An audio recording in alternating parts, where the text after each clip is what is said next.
పాత బస్తీలో హైడ్రా గర్జన 100 కోట్ల భూమి విముక్తి. శాస్త్రీపురంలో క్రీడా మైదానాన్ని కబ్జా చేసిన అక్రమ కట్టడాలు నేలమట్టం. నిర్మాణంలో ఉన్న 5 అంతస్తుల భవనాలు ధ్వంసం. లాస్ట్కిగా శాస్త్రీపురంలో పడ్డది. ఎప్పుడైతే పాత బస్తీ అంటే మరి ఆడదాకా వీళ్ళు ఓఐసీ కాలేజీని కూల్చారా? గ్రేటర్ హైదరాబాద్ పరిధిలో చెరువులు, పార్కులు, ప్రభుత్వ ఆసుపత్రుల పరిరక్షణ ధ్యేయంగా దూసుకుపోతున్న హైడ్రా తాజాగా పాత బస్తీలో భారీ ఆపరేషన్ చేపట్టింది. రాజేంద్ర నగర్ మండలం మైలార్దేవపల్లి పరిధిలోని శాస్త్రీపురం కాలనీలో ఏళ్ల తరబడి కొనసాగుతున్న భూ కబ్జాకు హైడ్రా అధికారులు చర్మగీతం పాడారు. సుమారు 100 కోట్ల విలువైన క్రీడా మైదానాన్ని ఆక్రమణదారుల కొరల నుంచి విడిపించి అక్కడ వెలిసిన అక్రమ కట్టడాలను కూల్చివేసింది. మైలార్దేవపల్లి కార్పొరేటర్ తోకల శ్రీనివాస్ రెడ్డి అన్న రాజేంద్ర నగర్ నియోజకవర్గం అది ఇవి మొత్తం కూల్చివేసింది. రాజనగర్ నియోజకవర్గం 3 సార్లు గెలిచింది. ఇటువంటి కబ్జాల కోసమే మా సార్ మారినట్టున్నాడు. ఆడ నేలమట్టం చేశారు. లేఅవుట్ను మార్చి నోటరీలతో విక్రయించి శాస్త్రీపురం కాలనీలోని 188 ఎకరాల హుడా అనుమతి పొందిన లేఅవుట్లో 6,500 గజాల స్థలాన్ని నిబంధనల ప్రకారం క్రీడా మైదానం కోసం కేటాయించారు.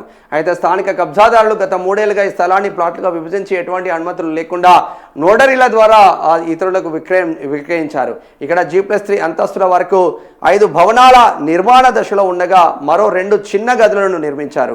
గతంలో GHMC నోటీసులు ఇచ్చినా 2024లో కూల్చివేత ఉత్తర్వులు జారీ చేసిన అక్రమార్కులు లెక్క చేయకుండా పనులు కొనసాగించారు. క్షేత్రస్థాయి పరిశీలన, మెరుపు దాడి.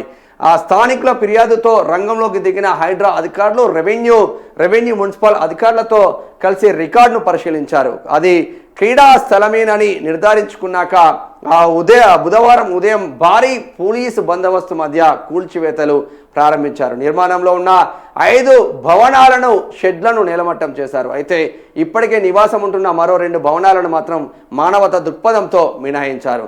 కబ్జాదారుల బెదిరింపులు కాలనీ వాసులు విజయం క్రీడా స్థలాన్ని కబ్జా చేశారని ప్రశ్నిస్తే మమ్మల్ని చంపేస్తామని కబ్జాదారులు బెదిరిస్తున్నారని వారు సామాన్యులు కాదు, చాలా బలమైన వారు, కానీ హైడ్రా రాకతో మా కాలనీ పిల్లల భవిష్యత్తుకు భరోసా దక్కిందని శాస్త్రీపురం కాలనీ వాసులు ఆనందం వ్యక్తం చేశారు. ఎన్నో ఏళ్ళ తమ పోరాటం నేటితో ఫలించిందని హైడ్రా సిబ్బందికి కృతజ్ఞతలు తెలిపింది.